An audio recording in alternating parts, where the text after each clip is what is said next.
It's time to shine a light on them. Just got better. Just got better. Those hating on the movement, we talk about shine a light on them. You better have a good reason to come out. Yeah, it's the season. Niggas gon'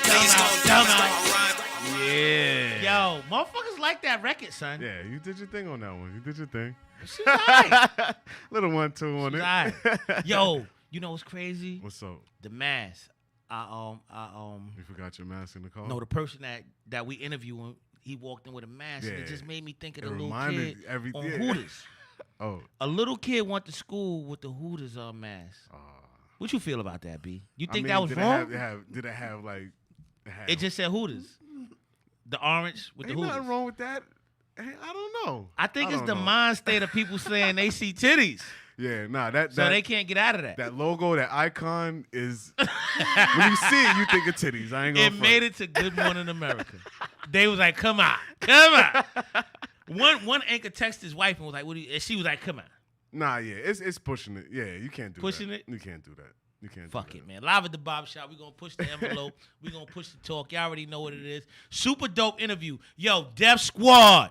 Yo, I'm going to say Erick Sermon. Yo. I ain't going to hold you because when I did the joint, it was like 3 a.m. Shout out to Twins. Shout out to Alvin. They called me. They said, yo, Erick said, yo, he going to come up. And I said, yo, I was excited. I got up and I did a little joint. And it said, Erick Sherman. Yo, Shavi called me. He was like, yo, you spelled his name wrong. I said... No, I said Sherman. He said, nigga, it's Sermon. I said, oh, shit. My nigga. I'm like, how you do that? How do you fuck that up, man? Yo, dude, I'm like, yo, this nigga he not going to pull up now. Nah, hey, yo, you know I look up to this dude so hard, we son. all do, my nigga. I love this dude. Yo, y'all know what it is. Long Island, stand up. Everybody stand up. What's up? Live at the barber shop. Dumb out. Erick Sermon, what up? Yo. Hey, yo. I wanted to be quiet, though, but that jam intro was crazy. Yo, everyone feeling that? Yo, it's the beat. You know the beat already. Yeah, you know already what it is when it come on. We got one. I'm gonna have to get that. You got. Hey, you know what? Let me just jump on it with you and then you do it like that. Oh, even better. All right, cool. Yo, you know what's crazy? A few people said that. What? Said the same thing you just said. Nah, but I already know what you gonna do. It's crazy because it make you be like, oh man, why ain't think of that? You know what I mean? Because that right there was set the party off. Huh? That was set That's the a party classic off. Yeah, I heard it. New York. Yo. But you know what? But I'm gonna do it for you, and then then we gotta talk. Yo, this is the guy. This is behind business. Y'all know what it is. Whoa. Yo, I ain't gonna hold you. I'm going to jump right into it. Y'all had a record, right? And I used to bang this shit crazy, until the shit just don't work no more. How many people approach you and say that? Because I done bought numerous albums when it was tape, and I wear them out. Right. I do it the same way you said about me. I did it with albums, too.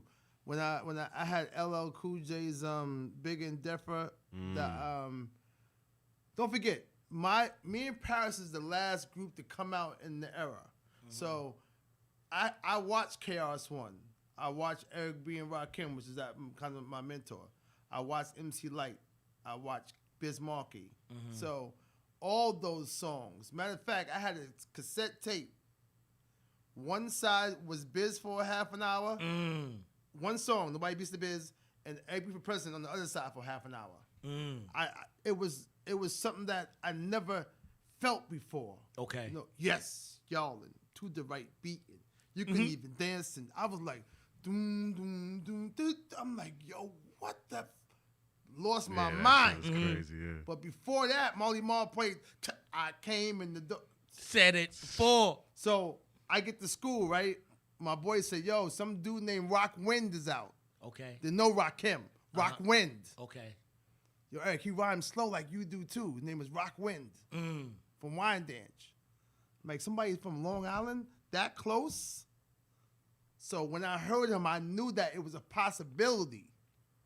So then I had met Paris too. I'm still new on that side when I moved to Met Paris's neighborhood, so I'm still new on that side. But again, going back to as far as the cassette though too, I'm like, I used to wear cassettes out to where you couldn't read it no more. Like he'll tell you couldn't read You can't even read the shit. the songs. You couldn't read the songs because it was a white tape mostly with the black writing, so you couldn't really, it was gone.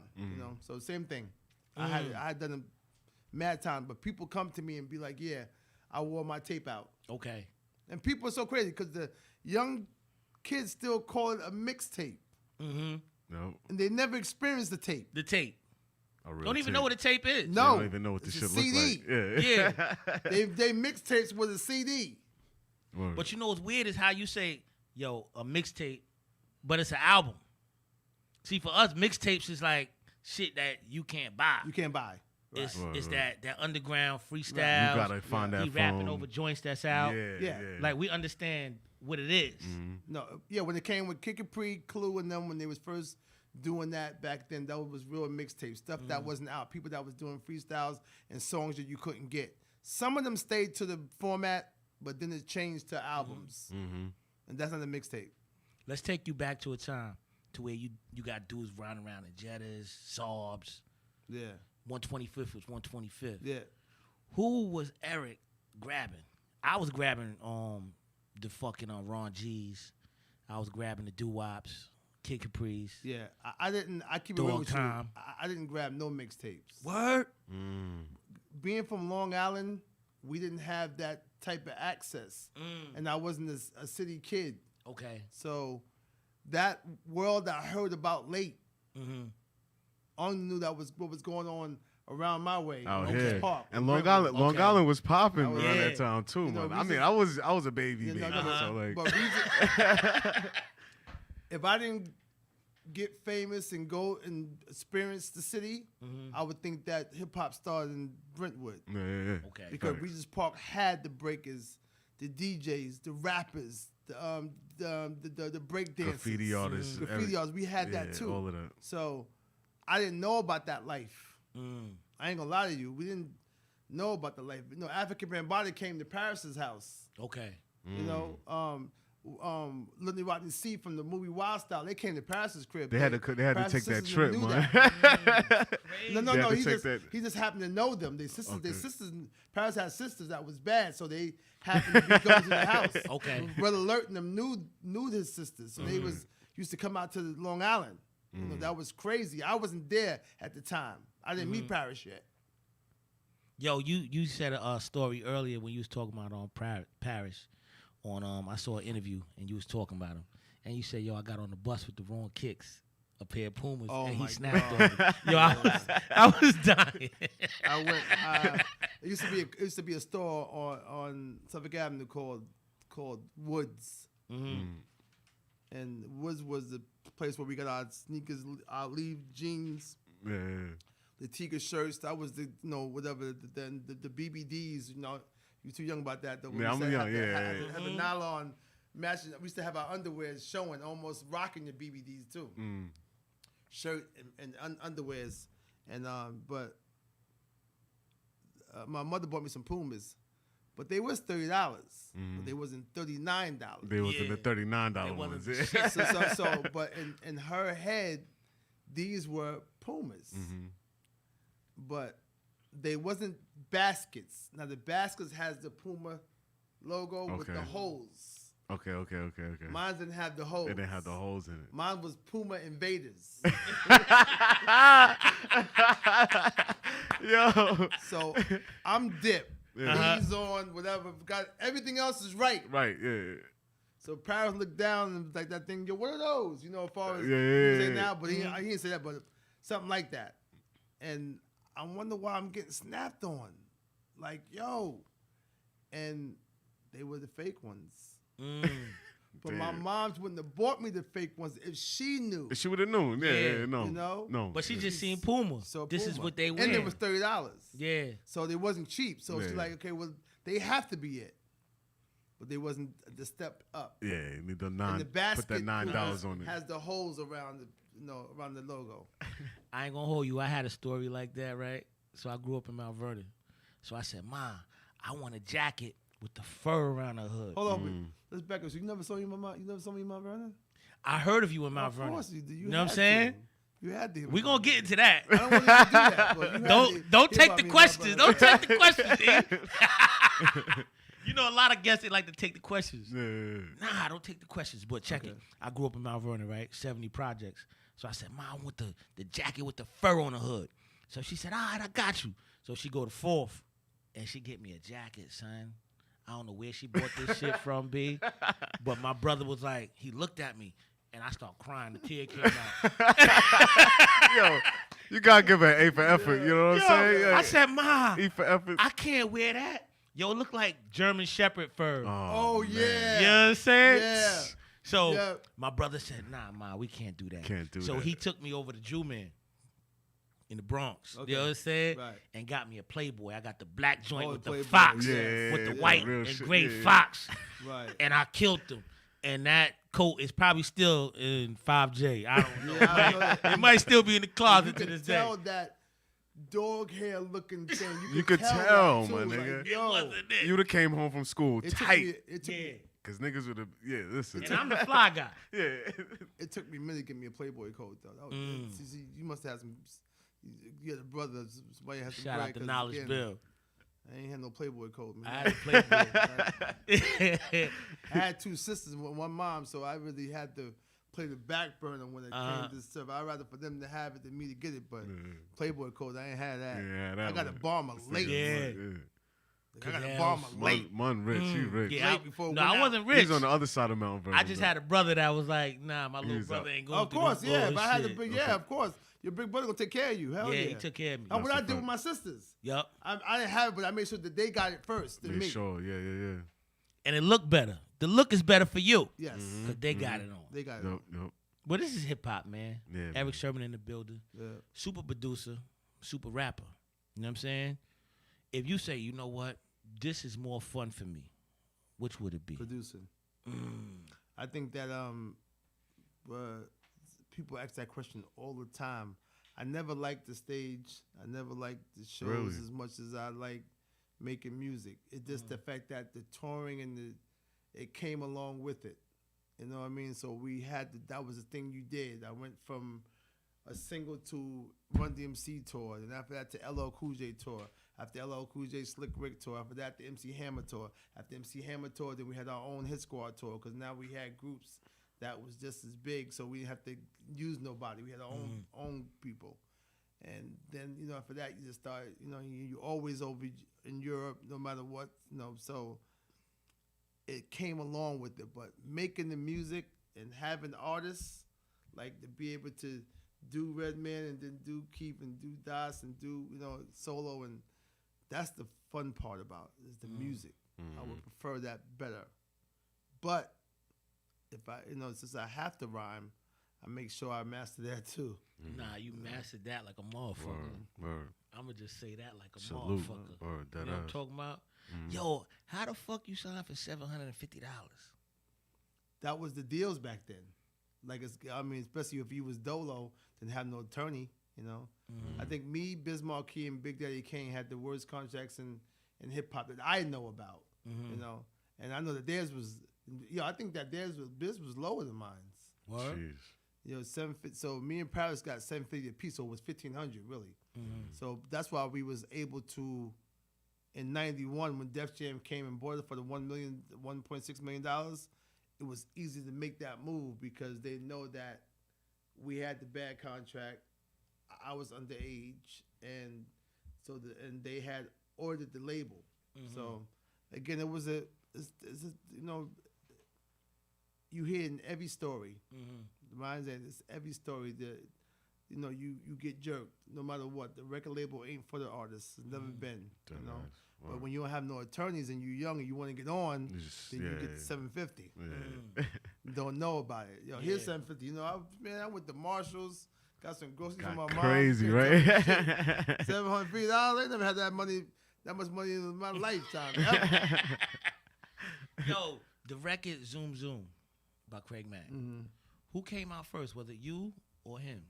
Because that record No. was Craig Mack came out afterwards. It was after? Yeah, after, because Craig Mack was, again, it's so crazy because Craig Mack had Zoom Zoom. He was on the road carrying bags for EPMD, and he went home and got a deal, you know. But and then that song it didn't do. He never came out with an album. Okay. So then Craig Mack came back out the road, and then 92 the group broke up. Okay. See, Craig Mack was supposed to, again, the album to tell you, he's supposed to have been Hit Squad. That's why he was, you know, all the funk, whatever like that. He was one of us, and Craig Mack was my friend. You know, me and Craig Mack, I heard Public Enemy #1 with him first at my grandmother's crib. We used to wait for the weekend to come. He used to get dropped off, and we just listen to music. You know, listen to the Rap Attack or listen to Red Alert. So people don't know that part. Me and Craig Mack was friends in the mid '80s. Okay. Before I got a deal, but he Zoom Zoom was him, this guy named Teddy and Diamond J, my first DJ. They made that song, you know, and then when the group broke up, and then Alvin Tony in '95 took credit to Puffy. Okay. Yo, when he brought him up there, son, I ain't gonna front. I used to work on 155th, right? So that's the first time that I met Alvin and Jermaine the barber. Okay. So I'm working on 155th, and I'm cutting hair. I got the ill blowout. You know what I'm saying? I'm one of them niggas. Yeah. So they walk in there, and Alvin walk in there first. Boom, he walk out. Jermaine walk in there. He look around. Boom. So they Puff walk in, and he said, "Yo, Mel, what up?" And niggas like, "Yo, you know that nigga?" I'm like, "Yo, I told you I'm from Mount Vernon, nigga. Right. I'm from the Vernon." So he's like, "Yo, we about to shoot this video. Come around the corner." I said, "Oh, shit." Jermaine comes in there and cut Craig Mack hair real quick. You know what I'm saying? Wow. And I in walk your shop? Word ball in Harlem. Wow. I don't even know these guys. And I get married to a woman in Wyandanch. I walk in the motherfucking barbershop. I walk in there. You know what I'm saying? I'm looking at Alvin like, damn, this motherfucker look familiar like a motherfucker. I look at Jermaine like, why do I know this dude? Headbanger. Wow. Boom. He said, yo, how you remember that? I said, me and you was talking about the Headbanger record. You know what I'm saying? And he said, yo, son, that's crazy. You remember that? I remember the conversation me and Jermaine had, and we've been best friends. I never heard about that. I never some shit. Somebody come into your shop and then cut the hair in your shop. Word. You don't even know. Yeah. The owner said, yo, don't nobody cut no hair. Puff walk in there. I'm like, man, come on, man. Let us cut. He like, nah. Shut the whole shop down. Damn. And Jermaine go in there and do Craig Mack's word. Small world. That's ill. That's crazy. That's hip-hop. That is hip-hop. That's hip-hop. All day. Let's jump right into it. You know what I'm saying? I know you say, yo, the record Headbanger was that shit. Everybody knows it. All you guys recorded that shit in the studio at one time? Yeah, always. Back then, there was no send emails. Emails came like in the 2010 year or whatever. But really, back then, that was all up front. You had to be in the studio. You know. How much tape did you run through back then? Because I ran through some tape. Yeah, tape was. I wasn't the one to see me. I didn't make records that I didn't use. Okay. I just happened to be really blessed. I ain't gonna lie to you, man. I just what I did, I rocked. You know, and luckily I had crew and rappers that agree with me too. Okay. You know, because I made Headbanger for Ice Cube. I wasn't even for EPMD. Word. Yeah, I was making that for Cube. That's crazy. That was the last song I made on the EPMD album. It wasn't supposed to be. We just in the studio one day, that last day, and I just happened to put the record on, and we made it. Okay. But that wasn't supposed to be for EPMD. The last album, the two last songs that was made was Crossover and Headbanger. My two first singles off the last album was the first two, the last records I made. Yo, that record was so popular, it made a barbershop. Word. Jermaine called his barbershop Headbangers. Yeah, I remember. So hip-hop turned into something different. You know what I'm saying? That's crazy, EPMD's last record for the breakup. Super dope.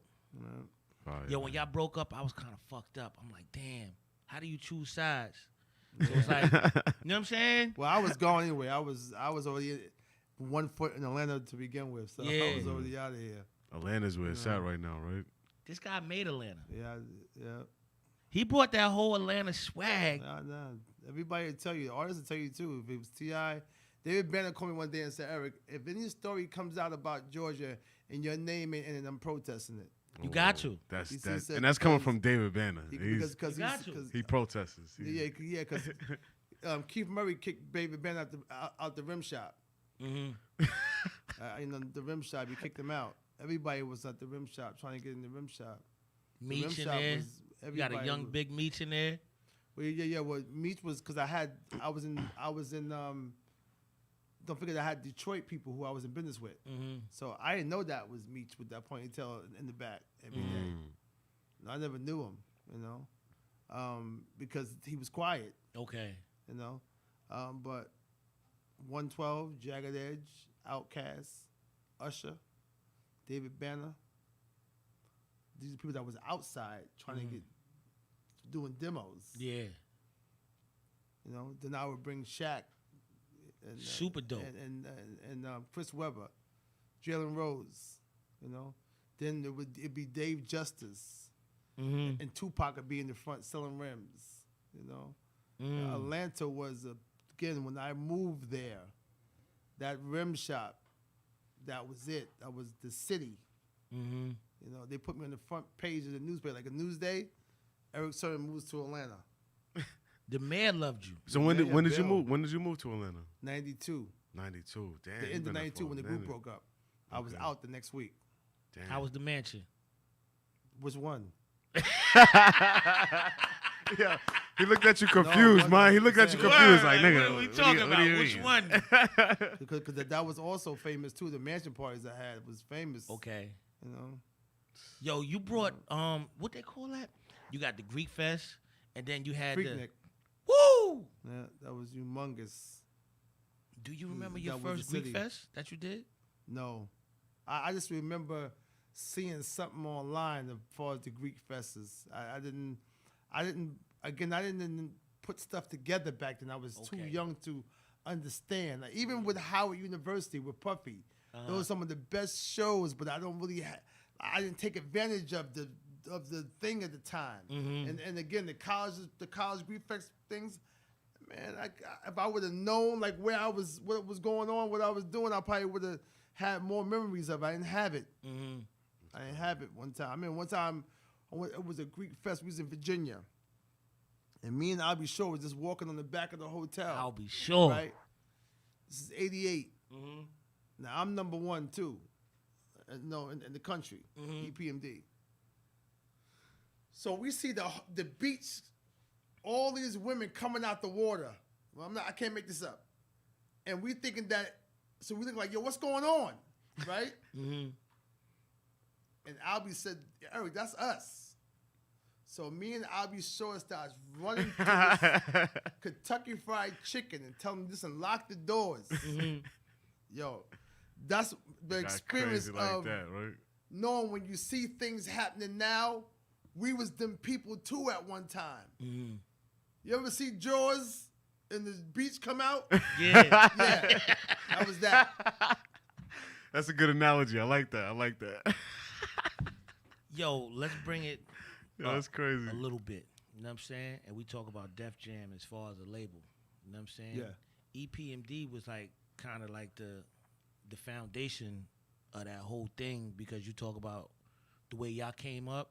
Everybody loved epmd worldwide. You talk about Run DMC, you talk about epmd. You know what I'm saying? Mm-hmm. How is it being placed in that category right there?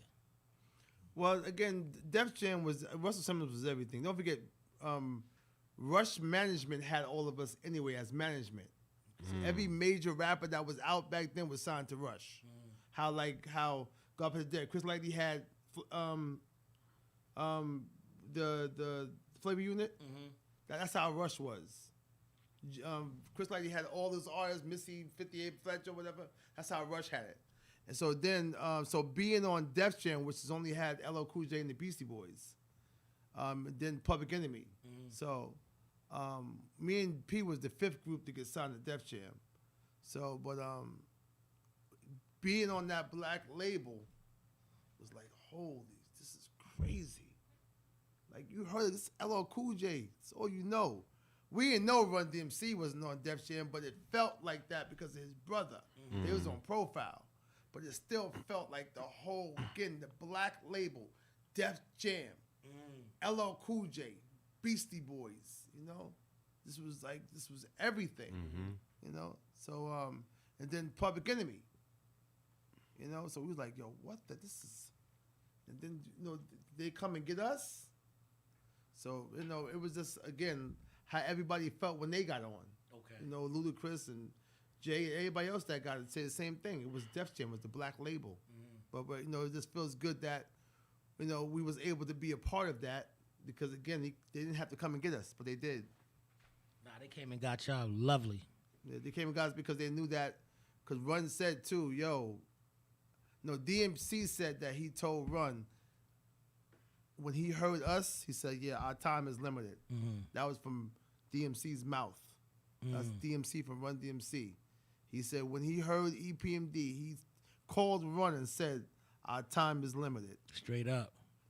Definitely heard that in an interview somewhere, too. Yeah. That's a fact. That's something ill to say, man. Like, that's I'm dope. not going to put myself in that thing, but he kind of knew that things were changing. But me, I would have changed with it. Run them actually did that with Jay with the you know, with Down with the King later, but at that time I'm not gonna consent to but they consented early because you was different. The way y'all the came, game was different though. It was changing. Yeah, the game. You know, EPMD, Rakim, Kane, Biz, like this whole 88 was just crazy. Incredible. Yeah. Like, where's Coogee Rap Polo Special Ed? It was like, what is this? You know, Milk is chilling. Like, what is this is not normal. That's a fact. I ain't gonna hold you. When I first saw the and they saw it. The video, and old boy was like this with the joint. Yo, I used to do that shit all day. He died 5 months ago, Steezo. Wow. Steezo. Yeah. R.I.P. Rest in peace, man. And he had a record. Yeah. It's my turn. He was trying to throw a jab at EPMD. You know, he went to school with Parrish. Okay. So it's my thing. It's my turn. Yeah. Okay. Who produced that? He did. Word? That beat was. Then we end up. That beat changed hip hop too, because we all scratched. We Das Effect's whole album was that Steezo beat. Microphone Checker, Shape of the Seal, the whole album, my nigga. And then Redman, me and Redman's on the album. But I did the hey, that was the Steezo beat. That was that beat changed. It was one of those like, holy shit, what the fuck is that? You know, where do you get they call it skull snap drums? The brick is called skull snaps, but them drums was vicious. He killed that beat. I ain't gonna lie. He killed that record. Yeah. He killed that record. That shit had a lot of people like, yo, this shit is fire. It's my turn. Word. Yeah. He killed that record. Yo, let's bring it up to the bucket hats. Oh, that's his son. That's crazy. Y'all should own bucket hats. You know what I'm saying? Yo, it wasn't even thought about. We was doing strictly business. And it was a scene that we did around the campfire. I think in the record, Paris, or my verse that says something about fishing. In the record, strictly business. Yeah. So that was, let's go get this fishing Manhattan and sit by the campfire. And that was just that. There was no like wardrobe thing. This is what we're gonna wear. Yeah. It was for the video. It was just that. And that shit changed the game. And changed the game. The bucket hat. Yo, shout out to Ponytail. He just threw his bucket hat on. I see you. Shout out to Push. Yo, it's a way that you gotta crack that though. Yeah, yo, that's what I said. That's a fact. Paris was able to. He took it and then he cracked it here and then he cracked it whatever. But he would do it, take it off, and he would put it on too and do it too, and then crack the front, and then crack the whatever the middle, and then crack the sides, and that was it too. It was like, you know, I didn't even listen, man. It's you asking that question, we don't get asked that question a lot. So I'm kind of like trying to figure it out. But I know that it wasn't what people think, that it was a wardrobe thing. Like as far as, yo, we're going to come. Nah, it was for the video. It was something that was mentioned in Strictly Business. And we said, we're going to do this inside in one scene. So we was around the campfire with the fisherman hat rhyming. And whatever that scene was, that came from that. And somebody was like, yo, that shit is fire. Nobody didn't have that thing back then. Yeah. Oh, that's a fact. We just said that we're going to start wearing them. It wasn't nobody else, nephew. It was just us. Fire. I had mine. I had mine. I went to the joint on the Ave. You know what I'm saying? I said, yo, y'all got a fisherman hat? He said, huh? Yeah, right there. Let me get that. Yo, it's so crazy because we don't even know the influence until it happens. So when you look on the Instagram and they say, yo, I'm on my EPMD shit, or yo, I'm on my EPMD shit to get, and when they say it, it's a bucket hat. Like that right there is so crazy how in culture, besides the music, they can say, you know what, hey, that's us. Not the LL Cool J Kango, that's something different. The bucket. Yeah, that's them. Yeah.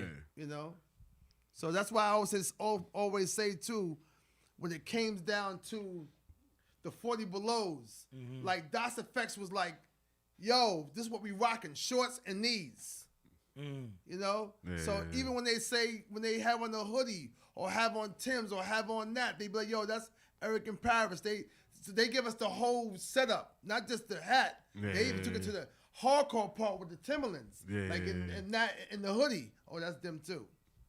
You know? Fire, this is what we came with the game, so it's kind of like the fisherman bucket is crazy because no matter what celebrity, no matter what, yo, I'm on EPMD shit. Yeah, Wu-Tang kind of ran off with that for a minute too, like the bucket. I mean, it wasn't like that. It wasn't like that. They had more like Timbs and grungy. Yeah.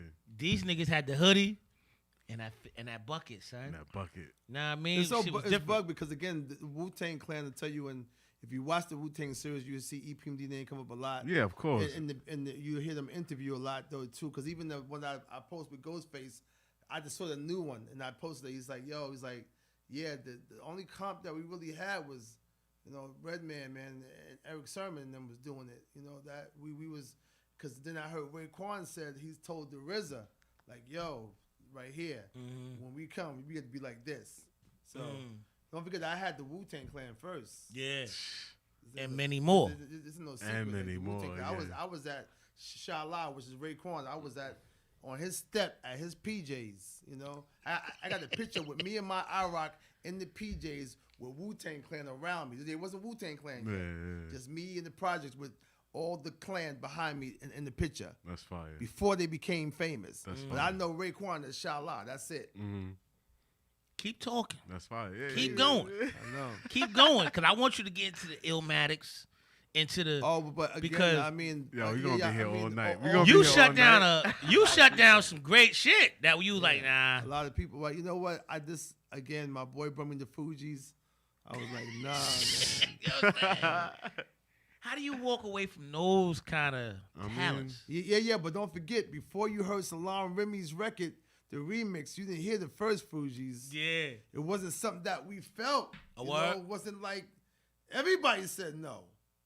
See, now if I would have got a remix, that's different.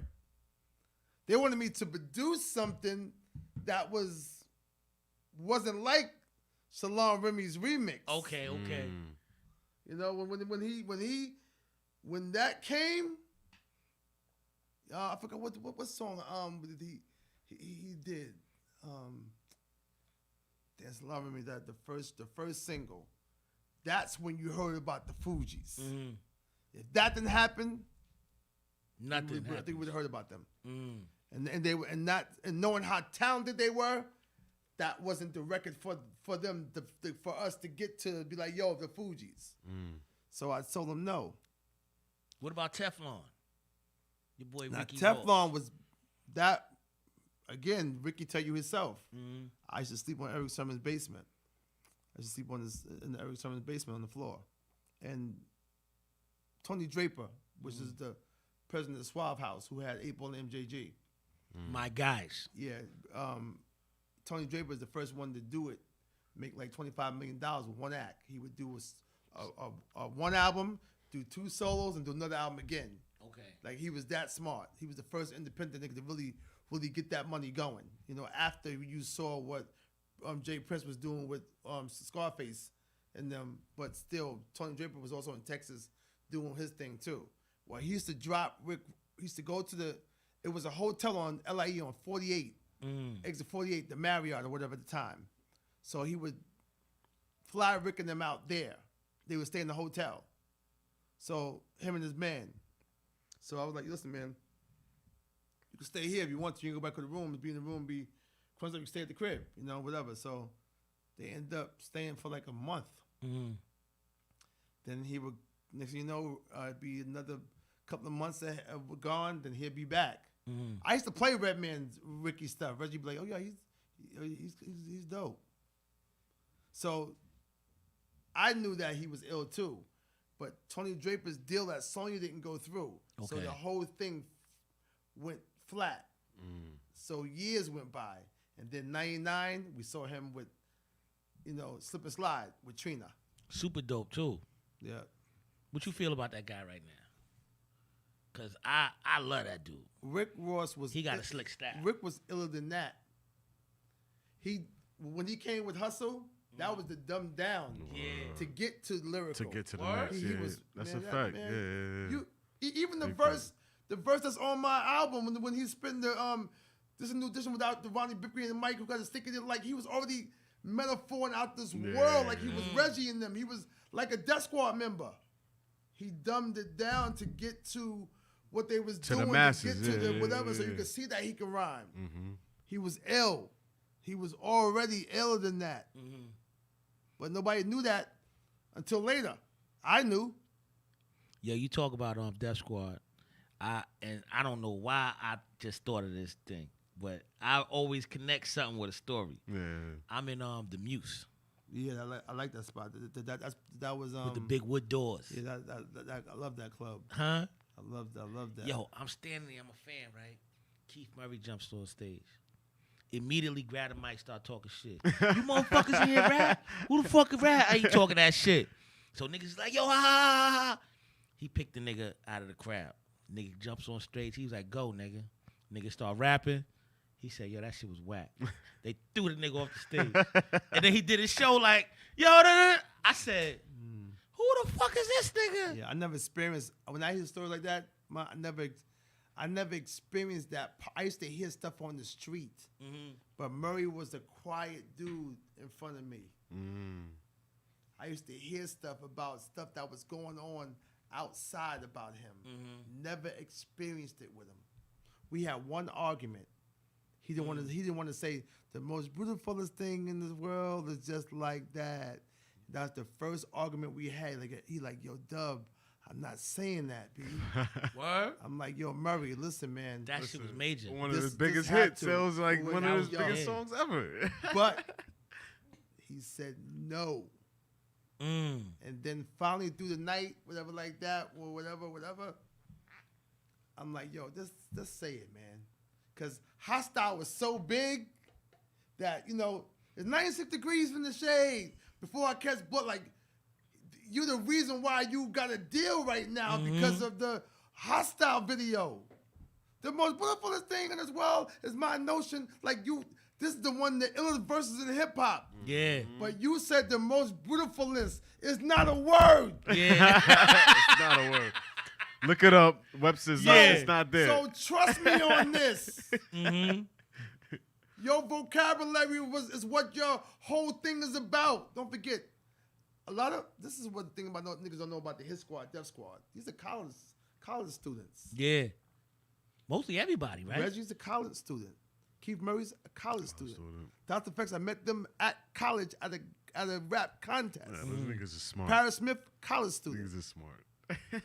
Like that's rare in hip hop, nigga. Yeah. That's a fact. That's huge. A lot of niggas don't even graduate high school. Speak about that part of the Hit Squad about these are college students. Smart kids. They know them so words. Murray was he was an English major. So when you see him do, y'all did the mix is comical. The actionometer was coming through like the flu bombing you, and the time in your crew too with the mystical magic. When you thought, so to you it might sound like, yo, what's he? What is? It's poetry. All of it makes sense. Yeah. But at the end of the day, yo, like, yo, who's all the people in Def Squad? Because I know you got Jamal, you got Keith Murray. Yeah, that's it. That's it.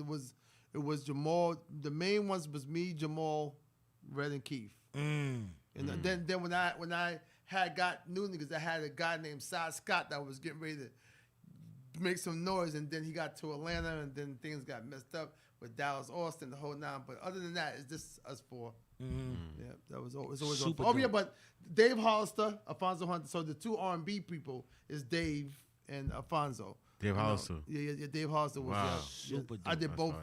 the first two albums, the two big ones. Damn, I be banging that's that fire. shit. I didn't know that. If this shit right here can stop, that shit would have stopped. No, it says, believe me, it says Def Squad. No, I believe you. I ain't.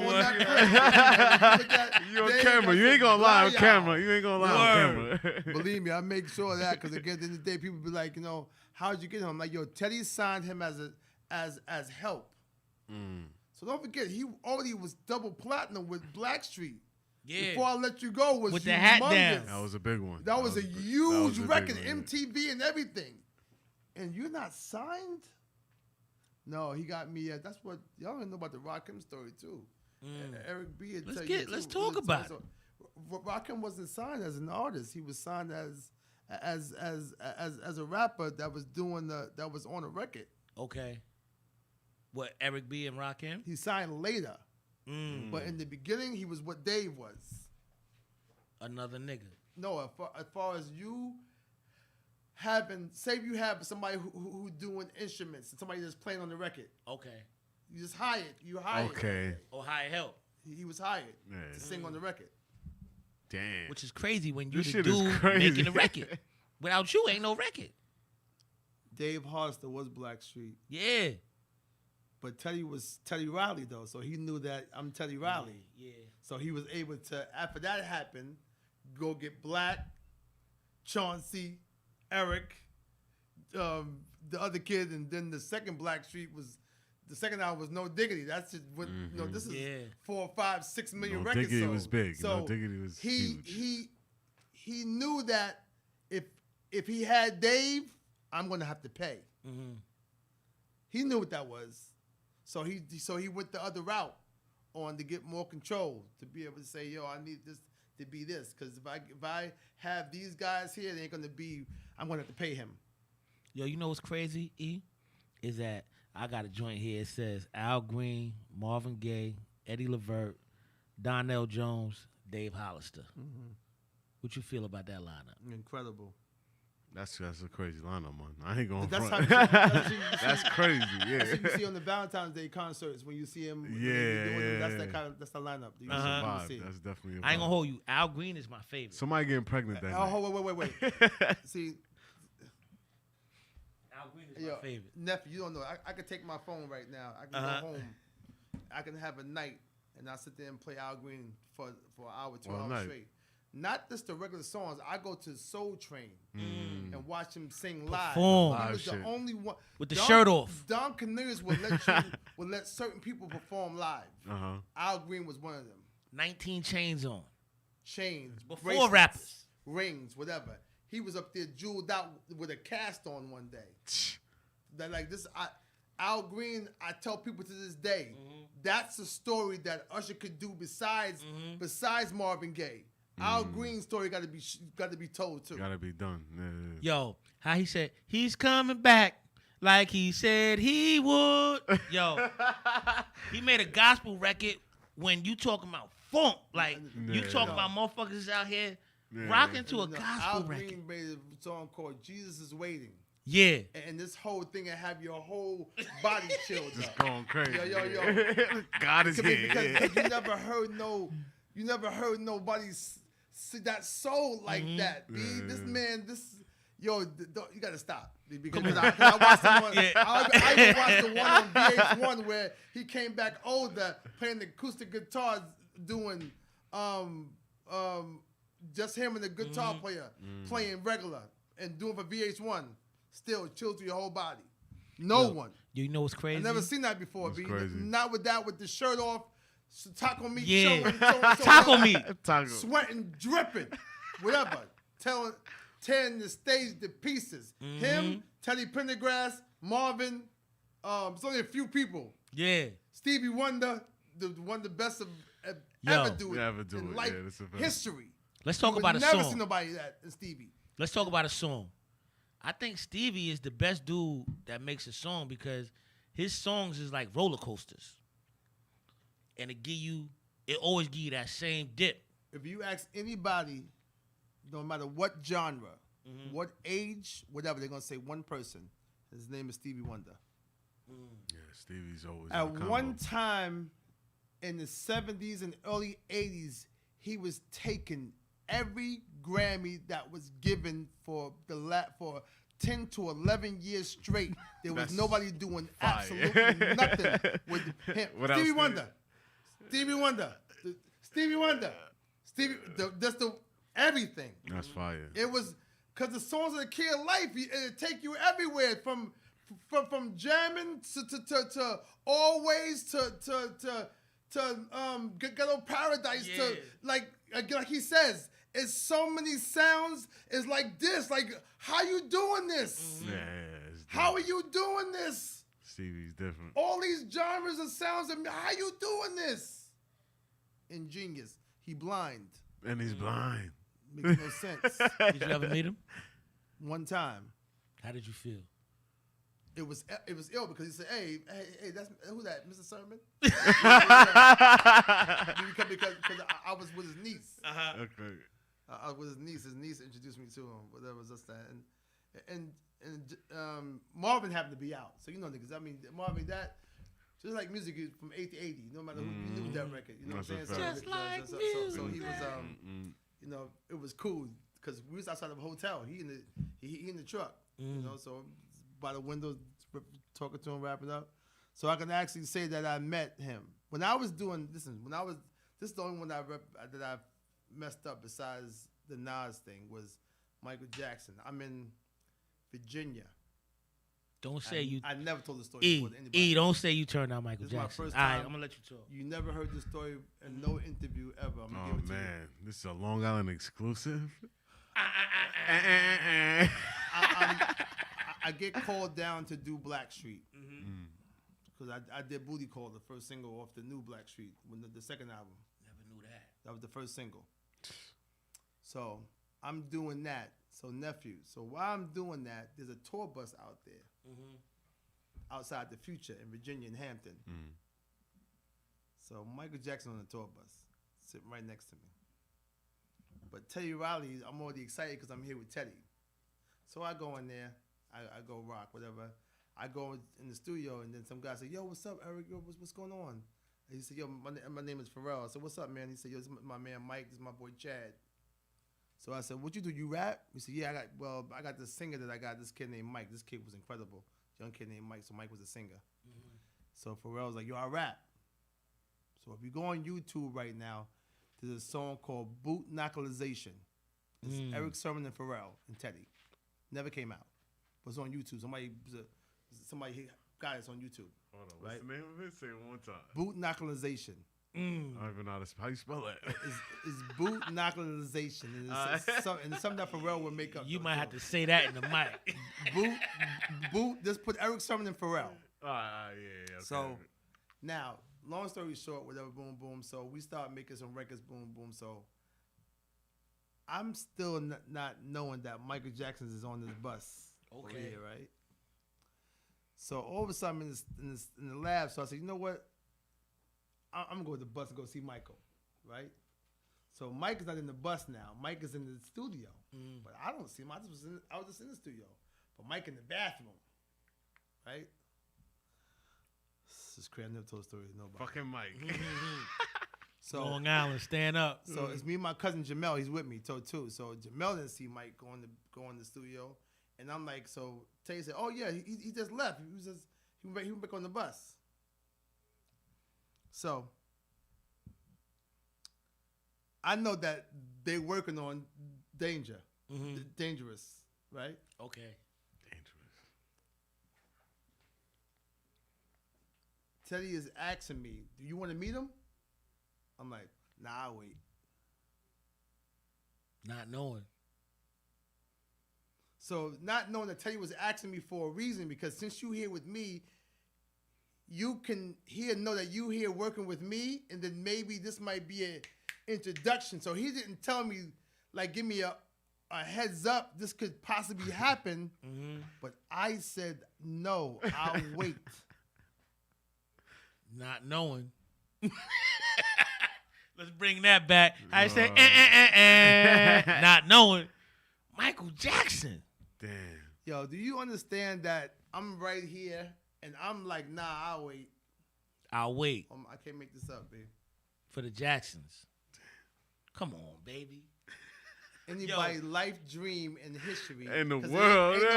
Ain't nobody here. It's just the Busta and Mike and a couple of us, whatever like that. It would just been us in there vibing, talking. Yo, you know what we say? The Green Eye Bandit. Green Eye Bandit. The Green Eye Bandit. Who can do that but the Green Eye Bandit? I'll wait. I was young. I'll wait. I'll wait. I was already excited because if people know how I feel about Teddy and about Guy, you know, again, they know how I was excited to be called out there. They didn't know to be rocking with that man, you know? All of a sudden, I was like, yo, so you want to meet him? I'm like, nah, I'll wait. How many times did that happen to you when you say, damn, this motherfucker turned into a star? Who turned into a star? People that you met. Because I know you meet I just people. Again, I mean, I turned down the game. I turned down Luda. I turned down, there's people who Damn, I feel special right now. I ain't gonna front. He said the game and Luda. who I didn't. I think I was too young to really understand, but I was also having mad fun. Yeah. That I wasn't really looking at it like that. You know what I mean? And having all them people back there, man. You know, like the whole Atlanta. I could have had that whole thing signed to me. No, you had it. You know, I was the only. At the end of the day, they gotta say Erick I'm the Sherman. first one that brought the videos downtown. Nobody was doing no videos downtown. I had cameras downtown. I had Shaquille O'Neal downtown. Talk that shit. Like you know, like niggas was like, yo, who the, you know what I'm saying? I mean, it was almost kind of not real.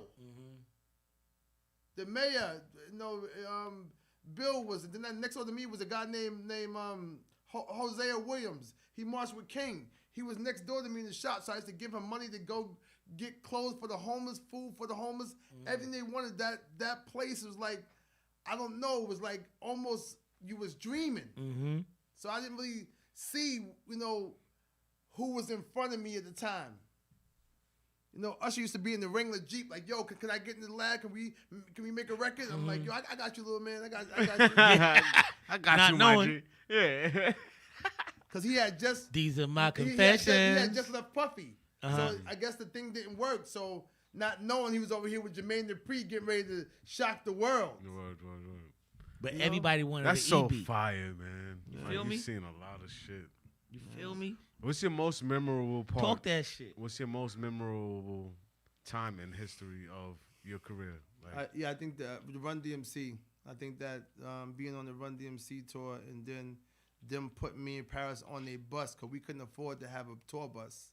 So for us being on the tour bus and having the bottom bunk and then looking at the Adidas walk past your, you know, your head like, you know, it was almost a dream come true, you know. And then crazy. being on there with, again, you know, Fresh Prince and Will and Public Enemy and Will used to be like, yo, I'm gonna be a star. I'm like, you're already famous because Will and them was already selling the most records of everybody on the tour. You know, Parents Don't Understand was like 2.5 million records. It was the biggest out there.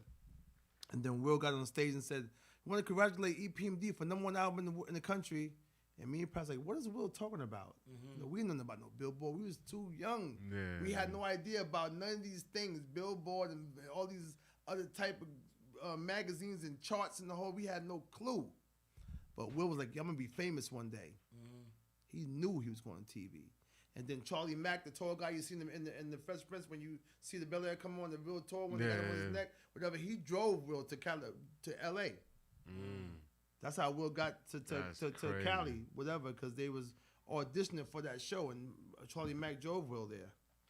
Yeah, you know what's crazy? That's fire. I'm not really done with Michael Jackson, but we're gonna move on. No? Yeah, but that's the end about Michael. That's it. Ain't nothing to talk about. That's it.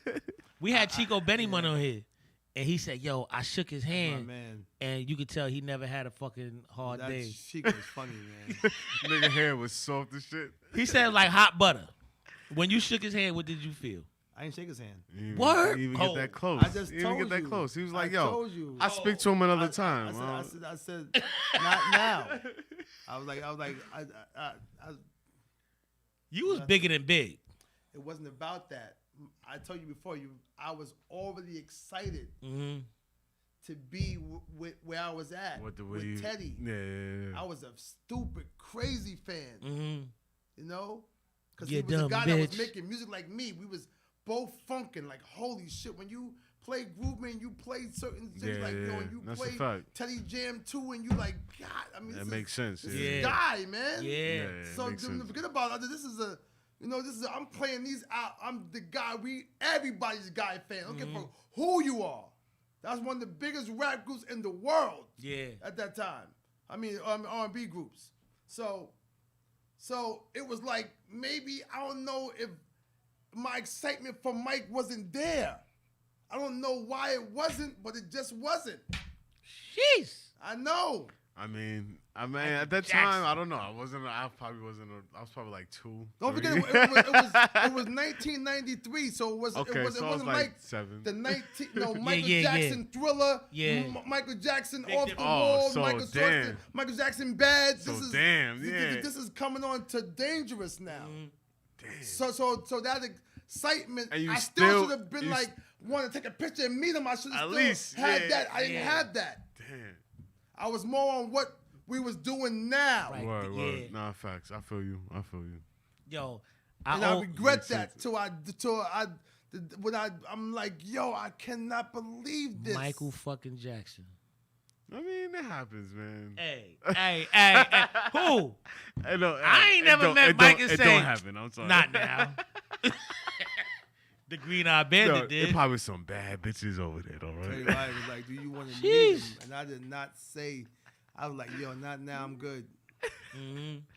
I was more worried about my work and being there with him, because evidently he wasn't in there with Mike too. Yeah, that's on the a fact. bus because you were here with me. Yeah, Facts. It makes sense. Yeah. Yo, let's talk about this company for streaming. You know what I'm saying? The average rapper on the street. Right. They look up, like, how do I sell my music?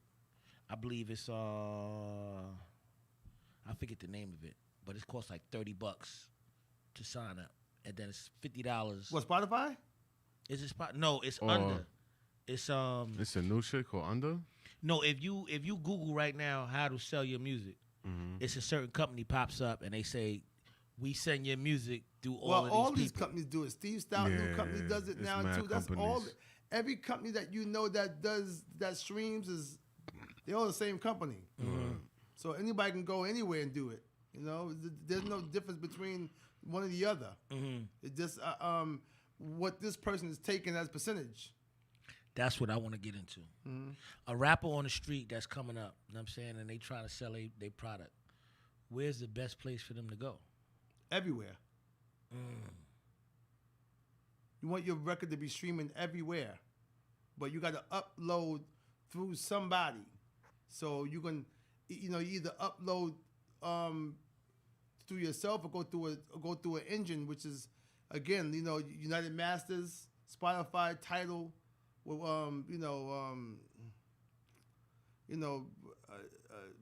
CD Baby, all these things that got these streaming companies, digital platforms. You want to upload through it, and then you take your chance. But without promotion, it's hard for people to see. You still got to promote it. So that's one thing you got to do. You got to do all the promotion on social media. You got to do the promotion on Facebook, the promotion on, and then you go on to Poly at radio if you can. Sirius Radio or try to get a DJ out here, whatever you can. But all we do is upload the record. You do is just upload it, and then you press the button, and then you gotta let people know that it's there. Nah, you gotta go to work. After you push that button, you gotta go to work. You know what I'm saying? Again, you gotta go to travel and get that movie. But you can but you want everybody to be able to have your record. So you gotta put, when it says streaming on all platforms, that's what's gonna happen when you press the button. When you press the button to upload it and it goes out, you want to make sure it goes out to everybody. Spotify, Tidal, iTunes. Okay. So people who doing business, it's an independent game that takes money. You know, unless you, again, these people. Listen, man. If you ever watch Dreamgirls, the movie, Jamie Foxx had Cadillacs. He sold them to do what? To get money for what? For radio. It's been going since the 50s and 60s, man. Shit ain't changed. Shit ain't no word. You need bread. There's only 16 songs in the playlist. How am I gonna get your song in there? I got Chris Brown, Rihanna, fucking Stallion, Cardi, this and that, this. How am I gonna get you in there? I need money. If not, I'm not seeing no radio play on none of it no more. There's no more, yo, can you play my record right now at nighttime? What's it? None of that. Everything right now has a playlist now. People can't break your records no more. That's just dead. There's no more breaking records. Money. Payola. So if you say, all right, this is the money, you know what I'm saying? How do you get in these people's face? Are you getting in like the little DJs around the way? DJs. Because you can't, because you yourself can't go to a program director or go to a top-notch big DJ because they can't take that from you. They ain't getting in trouble. So you got to start small. Got to start from clubs. Okay. And like Atlanta is strip clubs. If it played in the strip club, then it get added to radio, which is weird. Fact. That strip clubs control the culture right now. That's how Reggie does it in Atlanta. If a strip club is rocking to it, then he playing it. If you can give a youngster some advice that's coming up, what would Erick Sherman give him? Yeah, I was trying to say too is, do you want to? You won't be around next year. Damn, E. Just like that. He got right to it. No, but just like that. No, I was finishing up though. I was saying that. My bad. To go along with that is the fact that if you don't be different and try to have your own, your time is limited. You have to want to. Say that one more time. If you don't try to be different, right, your time is limited because I know you see people doing and everybody's making the same record the next person is making, and you don't know who the artist is. That's a problem. Because you can ask a woman, who is that? Like, I don't know, but I like that record.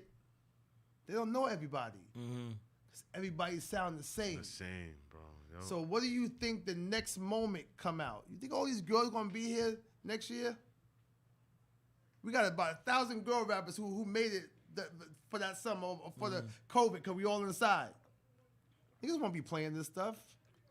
Not taking nothing from them, but every summer or whatever, there's a moment. There's a wave, word. And like Craig Mack said, you won't be around next year. This is not going to be, it's a moment. So I advise everybody that's new to try to do something like we all did. Look at the era.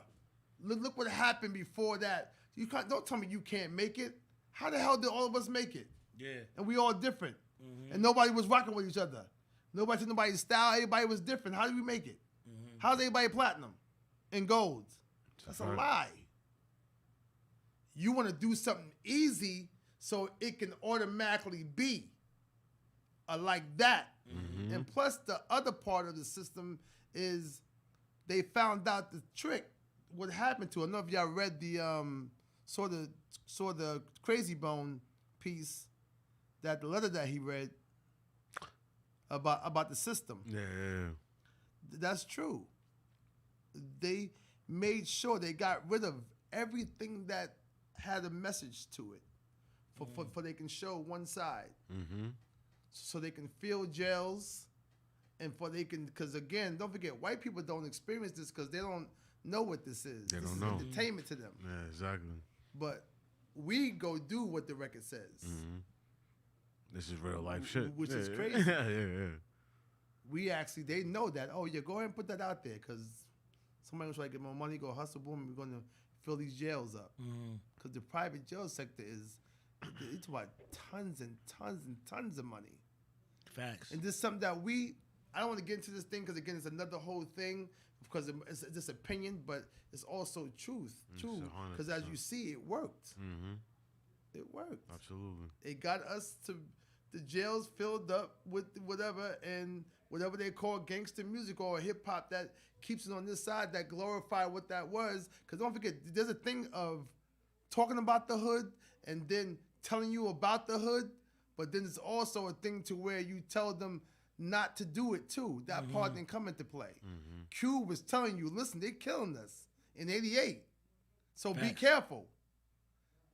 We started saying, yo, and then we started really killing each other. For real. Like, and then the rapping started and the beef and the whole nine. Then all of a sudden, this is how we're going to have this thing looking, that we only look one way. We look one way as, as a people. So when I'm saying that, going to that too, is just know that you can be different and win too. Because Griselda just did it just now. Facts. They wouldn't did 90s hip hop. Ain't nothing but the Wu-Tang Clan or anybody or Jay-Z or whatever. That's why Jay like him so much. So you tell me you have to do that and you can't do this?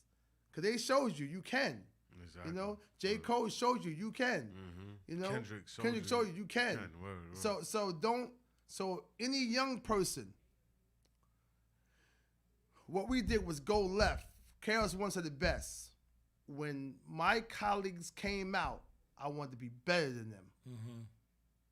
He says, what we do now is we make the same record. Back then, we didn't want to make the same record. We wanted to make a record that was better than that. Better. That's why the game was so incredible. Why it was so crazy, and all those incredible artists came out because it was like, yo, I'm not doing... Oh, NWA. Oh, shit, he put the... Oh, shit, try to go quick. Oh, then oh, shit. Everybody was coming. That's why you had that 80s and 90s like, yo, it would never see that again. Never. Ever. Crazy. Facts, man. I think it's coming back, though, because you got dudes like Ali Vegas. No, I think that boy spit bars. No, he's incredible. No, see, I can't believe that you said that, too, because, again, you really are really in this. That kid, I swear I'm telling you right now, if I didn't know Nas, I would think that, yo, man. Yeah, this like somebody got to explain something here. Yeah. Word. Like he's the next. Because he said that he didn't even know who Nas was.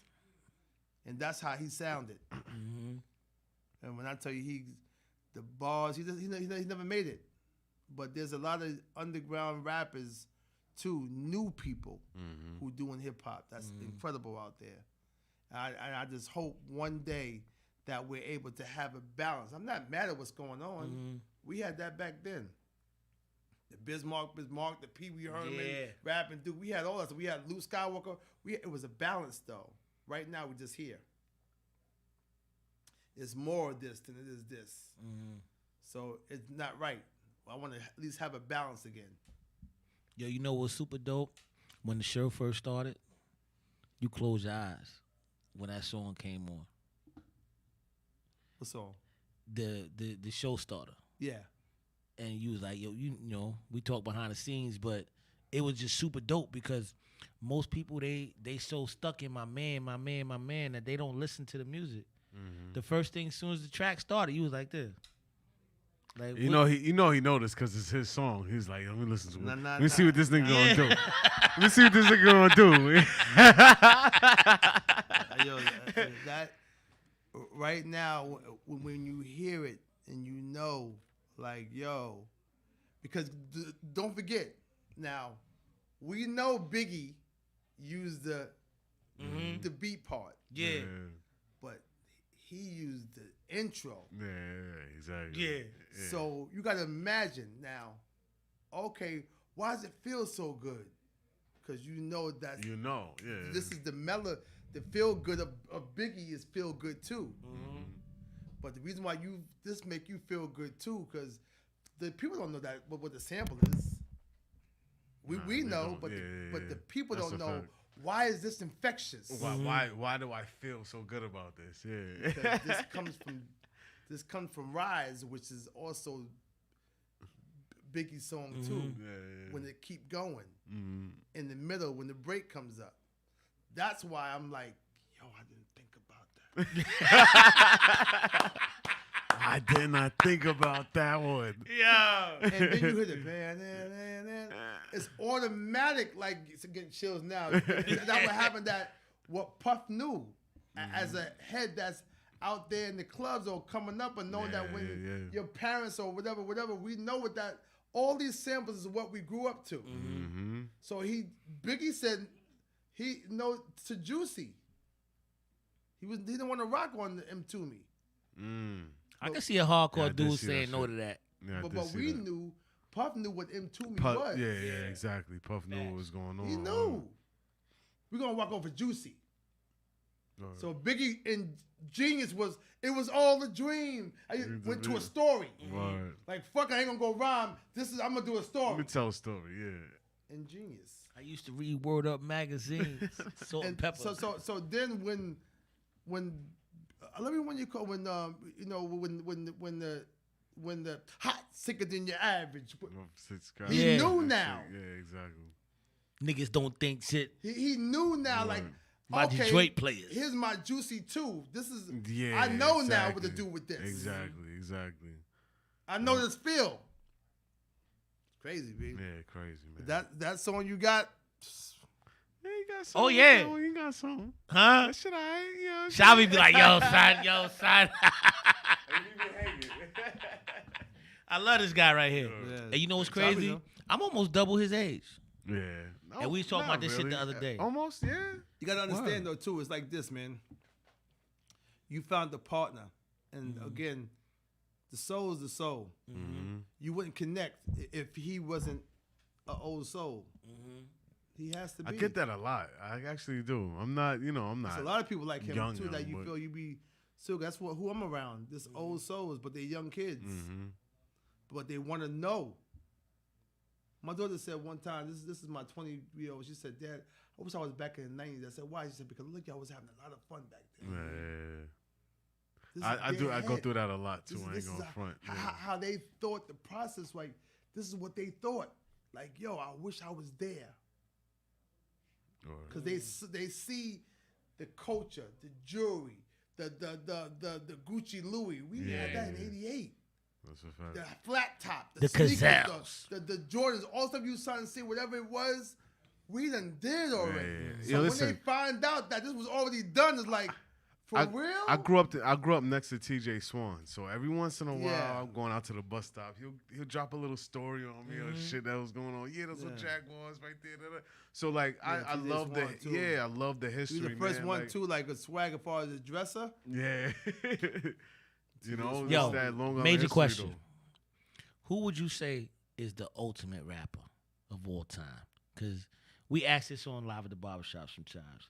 And it's like to format your own rapper, but motherfuckers that was here.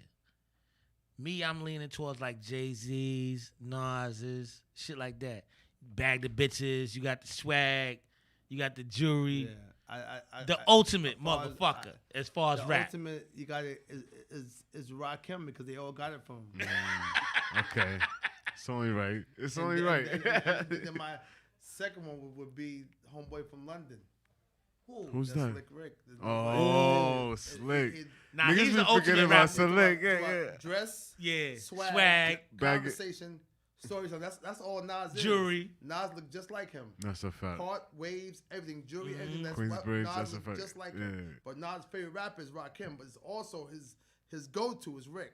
Yeah. That's a fact. I can see that all the way. Well, fuck it. This is Live at the Barbershop, man. Yeah. We talk that shit. Yeah, man. He starting to smile because he know the question coming. Can we get your top 5 rappers of all time? Come on, man. Dead or alive? Dead or alive.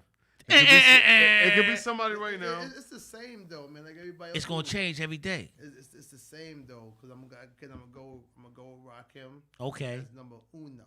Okay. Fire. I'm gonna go with Slick Rick too. Will Slick Rick be a shooting guard?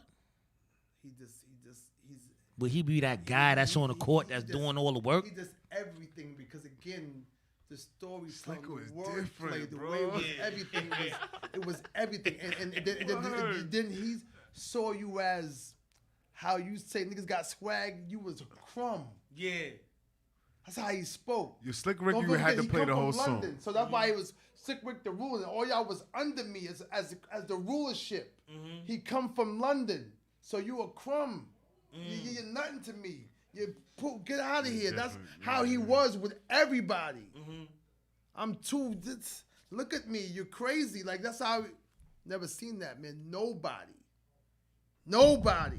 He was. So whatever you think you might be swagged out or what you call to have the woo, what they say you have now when you swagged out. Yeah. It's Slick Rick the ruler. Nah, I can see that. To this day. Because Slick is like... And so he was, you couldn't touch, He was untouchable. royalty. It was like royalty. Yeah. That's his whole, you can't say get up, but that's what he come from. Yeah, London. he's from royalty. London. Royalty, exactly. The queen. Yep. You know, that's what he was. This is where I'm at. Big three. I'm the ruler. Big three. Notorious B.I.G. Ooh. Yeah, you got to throw that there. Big is in a lot of people's top fives. The reason why, because again, because of wordplay, stories too, again, Rick and everybody too, whatever storytelling, storytelling, you got to go, that's why I say you got to go Rick, because when you talk about storytelling, this is the man that did it. His record was children's story. You can't talk about stories and don't say Rick's name. And we say bag your bitch Right. too. Big was fat, black, and ugly. That's what Yeah. he said. Like, Coogee down to the socks. But niggas is mad I get more butt than ashtrays. Fuck a fair when I get mine the fast way. Yeah. Ski mask way. Ransom note. Yeah. Yo, listen, hold on. No. Different. Wordplay different. Yeah. So it doesn't, you have to look at that, man. That's very important. So I'm giving you 3. Big three. I'm giving you 3. That's where I'm at right there. Now we gonna start to get into the center part of this shit because this shit start changing. Now the game start changing because it's 5. You got 2 more, but you could keep going.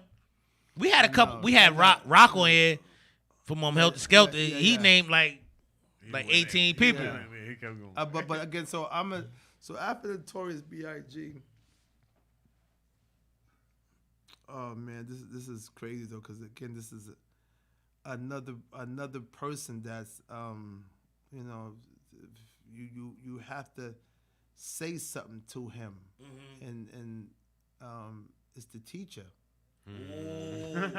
KRS-One. You have to look at that too. Nah.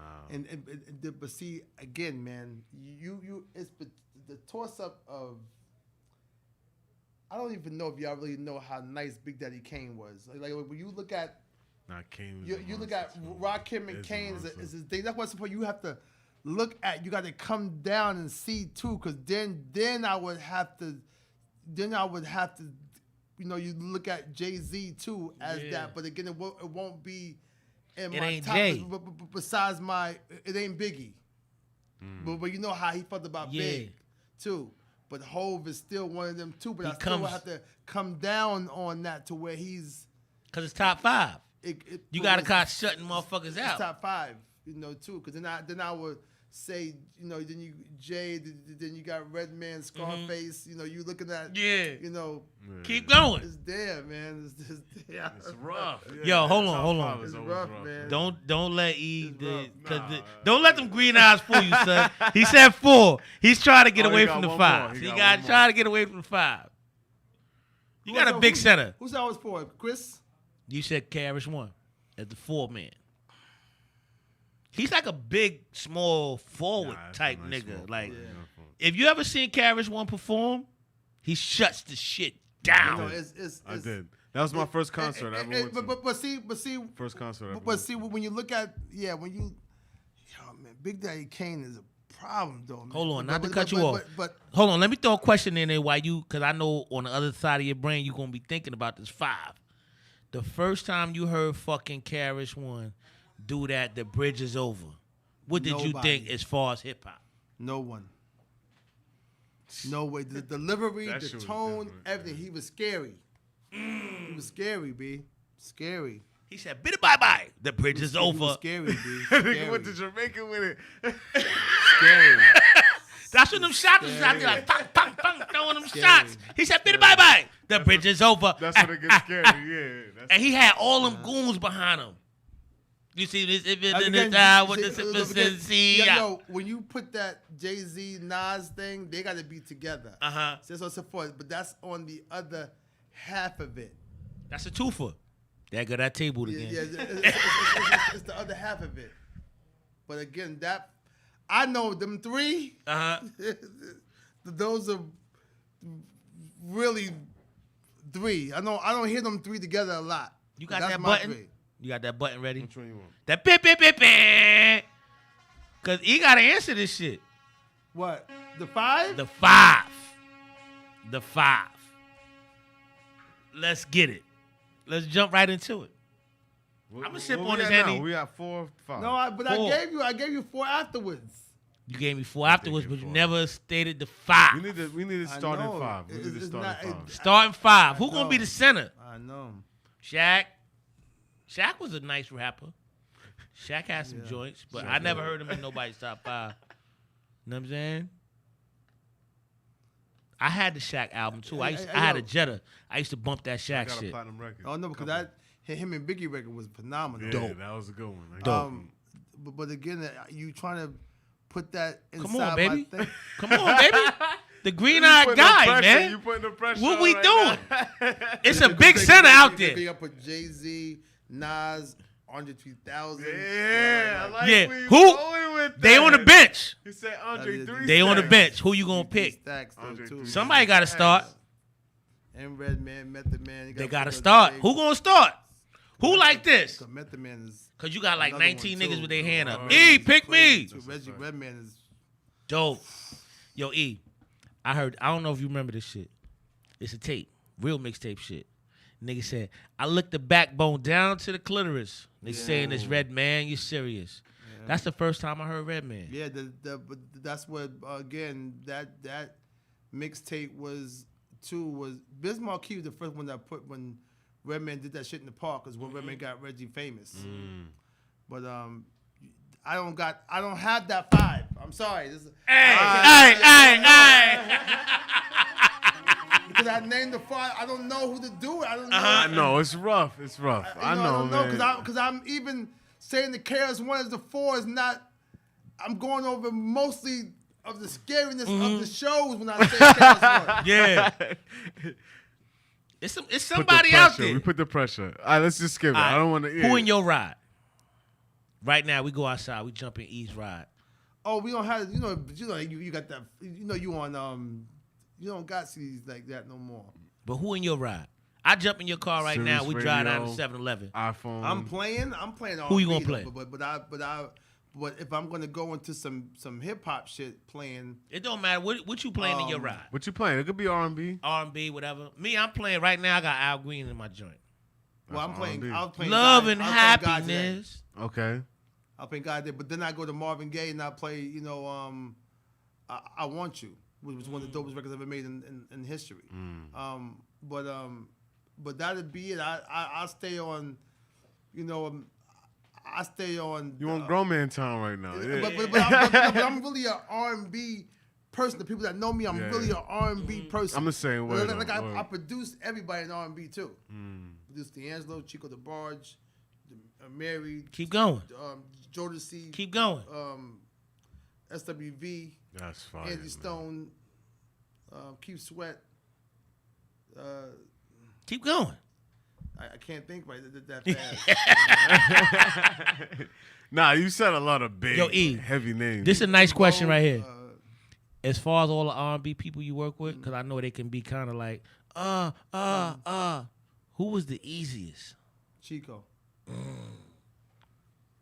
Chico the Barge. Yeah, he was. Again, he blew up because he was one of the barges. Yeah, the Barge. And to come off and to come out from jail like that, and then to do what he whatever when I went to, it was simple. But D'Angelo was easy too, but Chico was You know, that I think about right now that come to my head, he was the coolest though. Mad simple. Humble, like, you know, humble. had him go on there, just go in there and hum something. And I get a melody. And he did, oh, what do you mean? I said, just hum something. We come up with something. So he was down to do it. You know? We got 3 more for you, E. Then we're going to break it down. What? Let's check it. As far as hip-hop, you know what I'm saying? This hip-hop is like a huge thing. Everybody comes up in it. As far as Erick Sherman, what would you say hip-hop did for you? That's to change my life. That was it. I mean, again, I've been doing this since I was, when I heard Rappers Delight. When I saw the Pop Along kid on Soul Train, which is the other guy that was in Shalimar. There was Jolie Watley. There was forgot his name, and one of the other guys. He was a Pop Along kid, and he was a papa. And I saw that, I lost my mind. But '79, I've been doing this since I heard Rappers Delight. So since '79, when I was a kid, maybe 10 years old, it changed like it did to everybody. It was a different feel. So, it changed. Nobody else can say no, but the same thing. It changed my life. Hip hop. I lived my whole life that way too. I still talk with a couple of slings to my children. We still, the way I am. I'm hip hop. I'm like Russell Simmons. Like how Russell, no matter what, Russell wears a suit jacket with some jeans, with a shirt with some Adidas. This is what we know. This is how it is. I still all I'm gonna know, too, because I'm gonna forever be EPMD, no matter what. That's Erick Sherman. Facts. Forever. We got a nice one for you. As far as like your whole career, you know what I'm saying? Because the shit is like, it's so huge. This 32 years is right now, too. Jeez. Talk about you. Your career is older than people's ages. I'm 35. You feel me? You know what I'm saying? I remember when I was a shorty coming up, and I'm like, yo, I gotta get the hat. Right. You know what I'm saying? To be cool. And I'm the coolest motherfucker. Mount Vernon, what up? Y'all already know what it is. Good bow. But good bow. I felt like I was the coolest. Right. But I seen that bucket, and I needed that. Right. You know what I'm saying? As far as you say, as far as like, all right, EPMD started out in the 80s. Where do you see this in the future? Movies and stuff we like need that. a movie. Let's talk about it. We need a movie. As far as EPMD. Oh yeah, the movie's being we in talks now. The Hit Squad series is coming in the mix now. I know it took a while though, but when the Wu-Tang thing came out, it was Hollywood was knocking my door down. As far as Netflix and Hulu and Amazon, they was all coming. So we in the mix now of getting through the last stages of it till we start, casting. So it's coming. Everybody knew that it was coming soon. They thought it was gonna come early when the NWA movie came out. Thought it was gonna come earlier, but the stuff wasn't right. Some of the content wasn't right, so we didn't do it. Okay. But it's always been the mix, though. I mean, as far as something that everybody been trying to get at us for 10 years now with that. That's fine. We got 2 more for you. As far as Long Island, coming out of Long Island. Right. You know what I'm saying? Nothing better than this, Holmes. Got Yes, a lot sir. Yes, sir. We had a couple people up here. I don't care what they say. You Ali Vegas said Long Island. Take Long Island out of hip hop. Ali Vegas said it. Take Long Island out of That's hip a hop. sad I'm story. telling you right now. Yeah. sad story, And what E. happens? Take Long Island out of It's hip a hop. sad And what story, happens? E. Talk that shit, E. It's a say- sad that story, E. What they talking about. They can say whatever they want It's to a say. sad story. Bass. Take Long Island out of hip hop. How low can you go? And just that one group. Now, Public Enemy think the best rap group is EPMD. You are, because you are. But far as I put y'all before MOP and all of them. you take Public Enemy out of hip hop, Erick B and Rakim. What do you got? What do you got? EPMD, What do you got? De La Soul, What do you Yo, got? Nigga, listen. Prodigy from Mobb D, What do That's you it. got? LL going. Cool J, Keep going. What do you Chris got? Markey, What do you Keith got? Murray, Keep going. K Solo. Keep going. Keep going. I ran See, like that's a why I rebel feel like I was in born at the 85. wrong time. I should have been. Cops try to stop me because one of them said, I beat up this other man you who can't- was bigger than me. Yo, ask Nas Uh-huh. when he took about rappers. He mentions K Solo. It wasn't me. The rhyme did it. Like he speak about like, yo, Solo put the rhyme in third person. Like the rhyme was a person, and the rhyme did the murder. Like Solo was another. That's crazy. He was. Don't forget when I SPE LL. Yo, this was something that was. Him and X go back and forth with that. So we see now. I didn't know that X really knew how to do that. So somebody lying. They was locked up together. Somebody lying. Yes. They was locked up somebody together. lying. Yes. So somebody came with it somebody and they heard it. Yes. We don't know. We never know. And DMX was adamant that it was his. Yeah. He was adamant. Damn. They he called spit me. that. Irv Gotti called me. X is stand up nigga Like, too, so you gotta. I like, know. You gotta kind of I know. believe That's that. I know that Solo too, but somebody lying. One of my mans was locked up with both of them. No. He was locked up with Earl Simmons from Children's Village. And Right. I'm just going off of what he said. Right. I don't know who's true. Right. He said that the first time he heard spelling and rapping, he heard it from DMX. Right. Word bond. It's sad though because I lean towards that too, but I don't know. So, but somebody lying. Somebody lying. Right. But I ain't gonna hold you. The first time I heard it, Right. and I loved it, and I said I can't even keep up with this shit because that ain't my strong. I'm good at math. Yeah, I'm good at math. With a SPELL, It was on EPMD's HELL.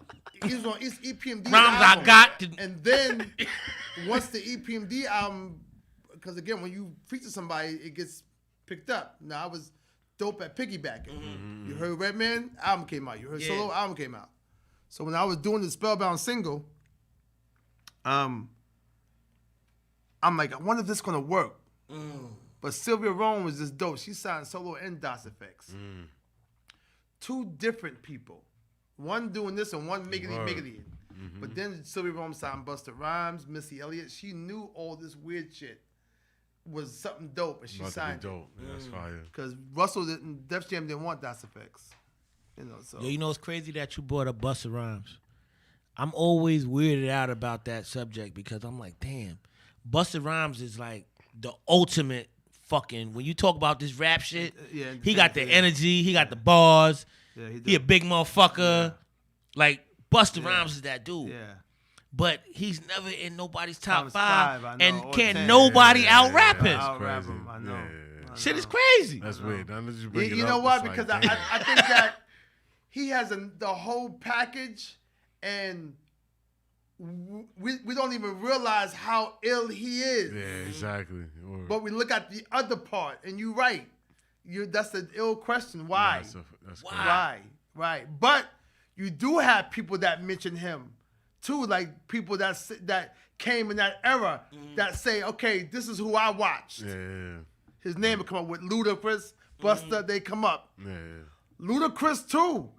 Dangerous MC. Luda. I know. Luda's I know. dangerous. I know. See, you know what I'm saying? Yo, I ain't gonna hold you. gotta First watch the time I era. heard From the Luda, beginning of Luda. that shit was Yeah. I broke my weed up on it. Yeah. Oh, And then wow. word. But I'm just getting a CD for free. And I'm sitting in my car and I cracked my weed up on it. And I'm looking at the joint. And I rolled up. You know what I'm saying? And I took the CD out and I put it in. And it ain't come out for a minute. It ain't come out for a minute. Yeah, Ludacris called my I phone. said, this nigga is fire. Nigga, it's He ridiculous. From a Georgia? called my This phone. nigga from Georgia spitting Yeah, like this? He called my phone and said, Eric, who should I sign with? Sylvia or Def Jam? I said, sign with Def Jam. It's a better picture. Ask him. We got one more That's big fine. one for you. As far as the whole Erick Sherman thing, EPMD, you done did it. You know what I'm saying? You done produced for everybody. If a motherfucker listened to one song and they said, I want to get into Erick Sherman's whole vibe, what song should they play as far as DJ? If you could say, you play this. I don't know, man. It got to be probably EPMD and Redman. You know, but I mean, I don't know how I was able to do it though, because it's still, again, my stuff is kind of, they say it's my style, but how high don't sound like me, I don't think so, but people think it does. You don't sound like me, but you know, this my styles of music can change because I didn't make what I made for Reggie for Keith Murray. The most beautiful is Rhodes. It's not a sample. Mm-hmm. It's played. You know, so I don't know. I just think that whatever you want to get into it, play it. Because when you hear 4-3-2-1, you don't know that's, you know, until you look at it. You know, when people think about all those records I did, like, damn, Erick, you did that one? They were shocked. They still be, you know. 4-3-2-1? Still be, yeah. You know, so super dope record. You have to really. Sometimes you got to Google myself, and people be like, "Yo, we had no idea." Nah, I didn't know that. That was one of my favorite songs ever. Like, you know, you hear AZ, you know, super dope lyricists. Yeah, but again, when people when I put up, Gimme, they're like, we didn't know you did that. I'm like, yo, that's. You know, again, it wasn't like it was now where you had conversations of the producers and who did what. Now you know. Back then you just didn't know. Yeah, that's a fact. But when you look at me, be like, oh, damn, that, you know, the sermon, that's why you see nobody came and got me for verses yet. They all said no. Yo, who would you go against? Let's talk about You got a new album. Yeah, Before we get into that, we got one more question for you with the verses, but you got a new album. Yeah, last year. Last year, I did, yeah. And I love the name. That shit touched because I look at my grandmother, I look at my mother, and I'm like, damn, they're part of me. Right. And you put them right there. Yeah, my grandmother was one of my best friends. So when she passed, I was like, you know, I'm going to call it Vernia, which is her name. I'm going to call it that, you know. And my colleagues stood up for me. That's what the first time about being independent, being like, yo, you know, let me just show them what you can do so it won't be just me talking.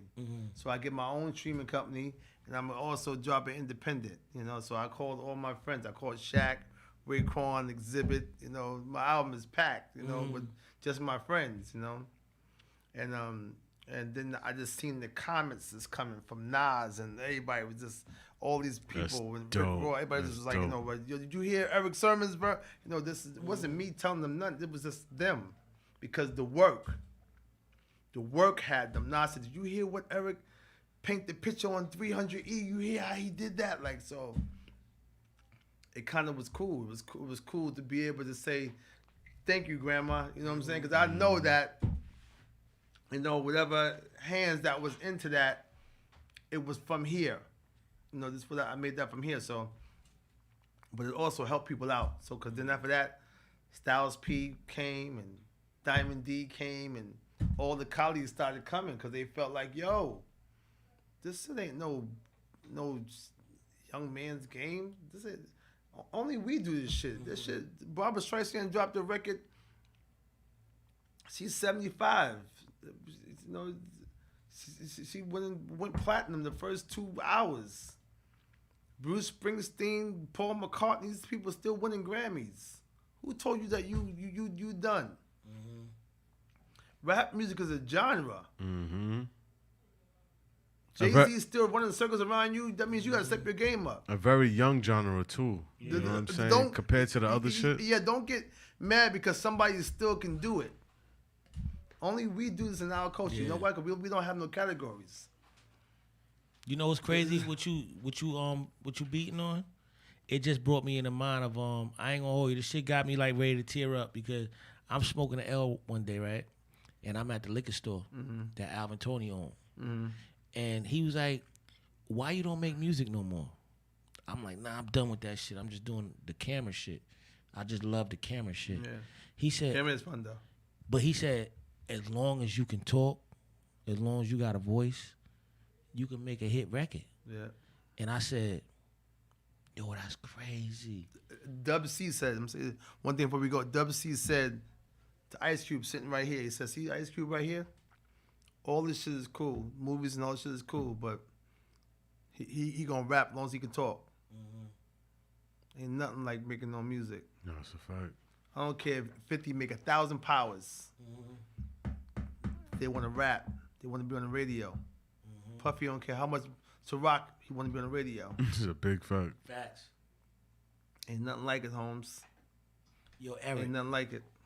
Yo, I don't know if you know, but around here, we like to say, if you build a tight foundation, Your motherfucking roof will collapse. Bang. I just want to ask you one thing. Hey, yo, let me tell you something that's crazy too. Holla at me. Because this was what you just said is important. My sister called me, Kim Sermon called me. She says, Eric, she says, you know what? We got to start thinking different. She says, stop looking for the money all the time. She said, look for the right people to put around you. And the money will come. But build you a team first of people that of a real foundation. Then you go rule the world. Foundation. She said foundation. That's a foundation. But I'm giving what y'all said, but she just said that build the team around you first. That got your vision, then go. I never did it like that. Always got the bag. Yeah. Yo. It's live at the barbershop. We in the back. Because again, without the foundation, don't forget that bag is going to collapse. Don't forget, everybody going to be doing this. Exactly. You're going to be able to function right. Then it's going to collapse. It's going to be done. Then there's going to be nothing here but just you. Because everybody else is going to be gone. Because it collapsed. There was no foundation. You have to make sure your team is on the same page as you. Then you go move. Facts. I love that. Yo, did LLs put a fucking pair of gazelles in a hat in the car and send it to a video shoot? Nah, he came to the video shoot. But Okay. He didn't want to shoot it. Okay. No, that's LL Cool J in Rampage. But the fact he came late. I heard that shit. I'm like, nah, that shit ain't happen. Alvin Tony was right there. That shit happened. That shit happened, I ain't gonna goddamn. say it now because that's my boy, but it's about to go down that day. Yeah. Word. Shout out to that. You already know. Yo, can we